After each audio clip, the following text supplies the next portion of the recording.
एक भाई के दुख व्यक्त करने के लिए, उसकी शहादत को न्याय दिलाने के लिए सारे के सारे हजारों की संख्या में लोग यहाँ मौजूद हैं, ये बैठे हैं।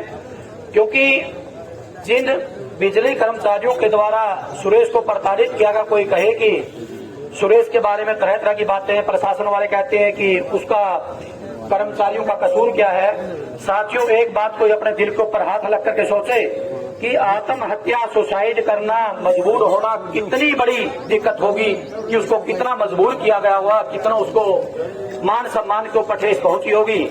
तो इसलिए मैं कहूंगा कि ये बिजली कर्मचारी पूरी तरह से दोषी है और सरकार भी दोषी है। सरकार दोषी क्यों है? क्योंकि 4 दिन से हमारे किसान भाई का शव यहाँ पे हमने संस्कार के लिए रखा हुआ है। कब इसका संस्कार और सरकार के ऊपर कोई असर ही नहीं। इस बात का सम्मान की सरकार को कि आए दिन पूरे प्रदेश के अंदर कहीं पे हत्या होती है, कहीं चोरी होती है, डकैती होती है, किसान आत्महत्या करने के लिए मजबूर हैं। कभी बिजली के साथ अवैध रूप से मारे जाते हैं, जैसे कि सुबह सिंह सरान जी बता रहे थे। ये कोई तरीका थोड़ा है किसी के घर के इसके अंदर कि जबरदस्ती आप घुस जाएं, वीडियोग्राफी करें, उसके बाद उसका शोषण करें, उससे पैसे वसूल लें, तो कोई तरीका नहीं है। इसलिए सरकार को भी अपने अधिकारियों को, अपने प्रशासनिक को जागरूक करना चाहिए, उनकी अवेयरनेस, उनके कैंप्स लेने चाहिए कि किसी के घर के अंदर कोई घुसने का तरीका नहीं है। ये अगर आपने चोरी पकड़ दी है तो आज इतनी टेक्निक आ रही है, सरकार चाहे तो कोई चोरी पकड़ दे, परंतु सरकार खुद नहीं चाहती चोरी पकड़े। सरकार खुद नहीं चाहती इस प्रदेश का कोई स्कूल चले, सरकार खुद नहीं चाहती सरकारी का सिस्टम चले इस देश का कोई, तो सरकार खुद ऐसे काम बढ़ा रही है। आज हमारे 1 साल करीब किसान भाई बैठे हैं नरवाना धरने के ऊपर बलवीर जी की अध्यक्षता के अंदर, तो जितनी भी इस तरह की समस्याएं नई नई आ रही हैं, तो आज हमारे किसान भाई जो इकट्ठा हुए, मैं तो उसी जागरूकता का परिणाम है। और कल जो फैसला किया, सभी साथियों से मैं निवेदन करता हूं कि इसके अपने पर फूल चढ़ाएं। आज कोई फैसला हो जाता है सम्मान पूर्वक, जिससे हमारे सभी भाई संतुष्ट होते हैं और सुरेश जी की शहादत को न्याय प्राप्त होता है तो बढ़िया।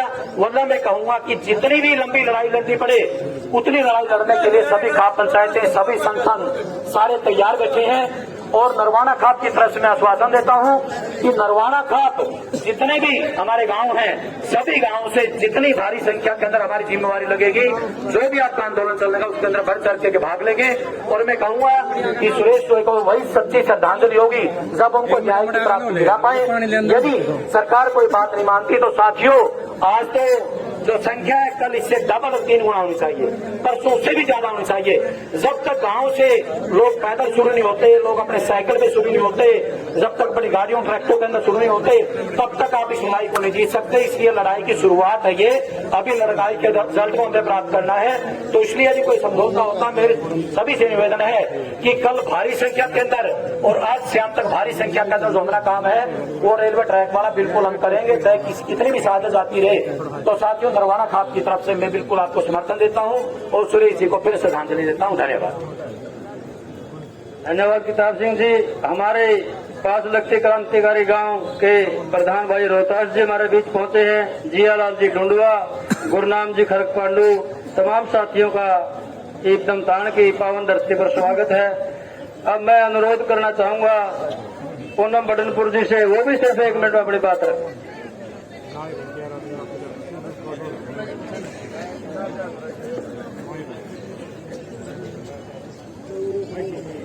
बहुत ही मानवीय समय मातृशक्ति, आप सभी को हाथ जोड़ के नमस्कार। और जो ये बात रही सुरेश की शहादत की, हम इसको व्यर्थ नहीं जाने देंगे, चाहे हमने कुछ करना पड़े। लेकिन हर बार हमारा शोषण होता आ रहा है इस सरकार में। कभी देखो, ये एक नई शहादत नहीं है, हर बार हमारे को बलि देनी पड़ती है। लेकिन हमने जागरूक होना पड़ेगा, हमने एकता दिखानी पड़ेगी, हमने संगठित होना पड़ेगा और इन सरकारों का सामना करना पड़ेगा। हमारी बनाई हुई सरकार ही हमारे ऊपर अत्याचार डालती है और हमारी वोट की ताकत की सरकार हमारे सर फोड़ने का काम करती है, कभी हमारी बलि लेती है।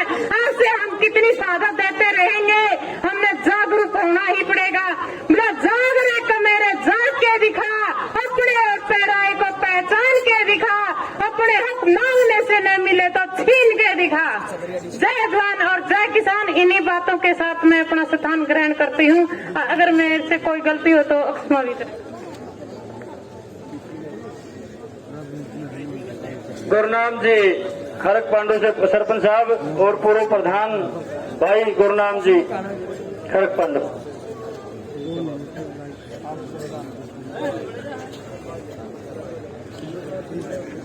आदरणीय, आज इस दुख की घड़ी में इकट्ठे हुए किसान बिरादरी के सरदारों, माता और बहनों, मेरे नौजवान साथियों,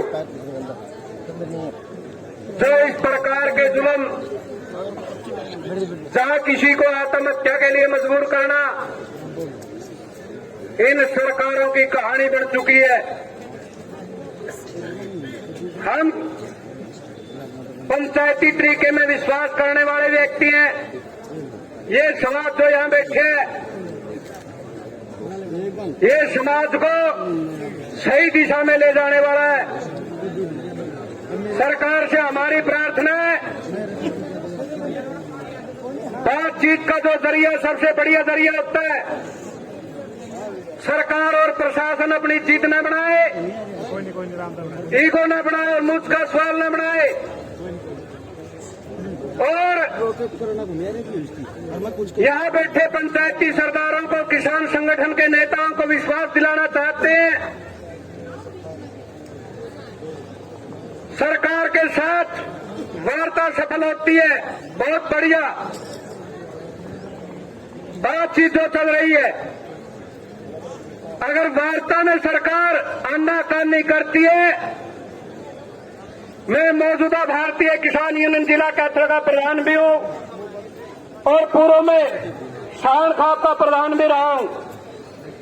अपनी खाप की तरफ से और संगठन की तरफ से विश्वास दिलाना चाहता हूं, जो ये शहादत भाई ने दी है,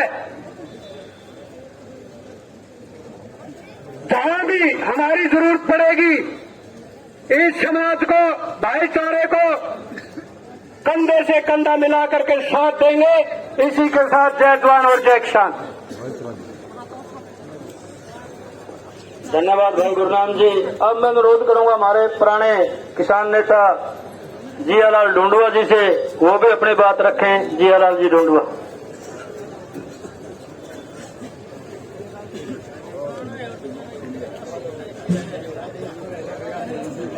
आदरणीय सर मान के योग सर इस साइड देखना है सर। यहाँ सुरेश की शहादत पर एक किस्म का गोटा नवाड़ा बैठे और जो भाई ने शहादत दी है, उस शहादत को नमन है। भाई एक बात है बुजुर्गों, नौजवान साथियों, जो ये बिजली वाले हैं, हम एक चीज का दावा करते हैं, इस पंचायत में जिम्मेवारी से बात करते हैं, जिम्मेवारी से कहते हैं कि असलियत में तो किसानों की तरफ को एक नया पैसा बिजली का बनता ही नहीं है। उसका कारण है 1973 के 1953 के अंदर जिस टाइम भाखड़ा बांध तैयार हुआ और बिजली बनाने का काम शुरू किया, 170 करोड़ रुपया सारा टोटली लगा था और सरकार के पास उस टाइम कोई पैसा नहीं था। लेकिन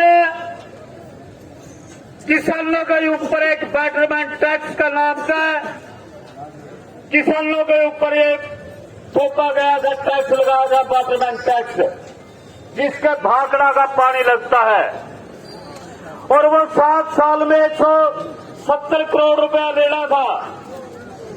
लेकिन पहली जो साल है, पहली साल के अंदर जो बेटरमेंट टैक्स इकट्ठा हुआ, किसानों ने दिया, वो 157 करोड़ रुपया पहली साल के अंदर है।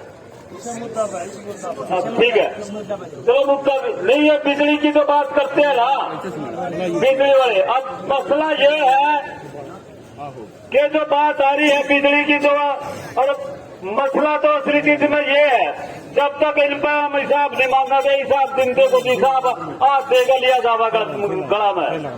इसलिए बुजुर्गों नौजवान साथियों बार बार जो हर जगह इतनी बुरा काम इतना भ्रष्ट काम यहाँ हो रहा है ना इस हरियाणा के अंदर, कोई भी आदमी को मार देते हैं या मरने पर मजबूर कर देते हैं और उसके बाद फिर डेड बॉडी को रखा जाता है और यहाँ मरे लाश के ऊपर ये हमारे को रोटी खाने के लिए मजबूर करते हैं।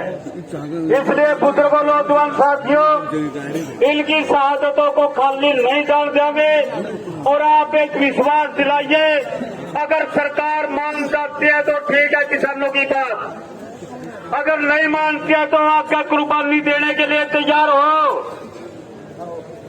जो कुछ फैसला होगा उस फैसले के लिए तैयार हो। बस ठीक है, सरकार से कौन आगा करना चाहते हैं और आगा करते हैं, या तो किसानों की बात सरकार मान ले, नहीं तो आपका भाई हम यहाँ तक उठना पड़ेगा। जय जवान कौन है? धन्यवाद जियालाल जी।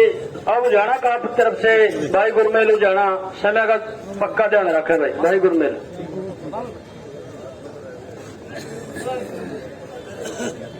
आदरणीय बिनान खाप के प्रधान जी और तमाम खापों से आए खाप के प्रधान प्रतिनिधि और जितने भी संगठनों से आए किसान नेता, मजदूर नेता, सबसे पहले भाई सुरेश को श्रद्धांजलि, और जो भी कमेटी हमारी जहां भी ड्यूटी लगाएगी उजाला खाप की, हम उसके लिए पूरी तरह तैयार है। सरकार अगर हमारी बात वार्ता सफल होती है ठीक है, अगर कमेटी हमारे को कहेगी कि जो उजाला के अंदर से रोड निकलता है उसको जाम करने की भी हम पूरी तैयारी में है, हम पीछे नहीं हटेंगे, हम आपके बिल्कुल साथ हैं। धन्यवाद। जय जवान जय किसान।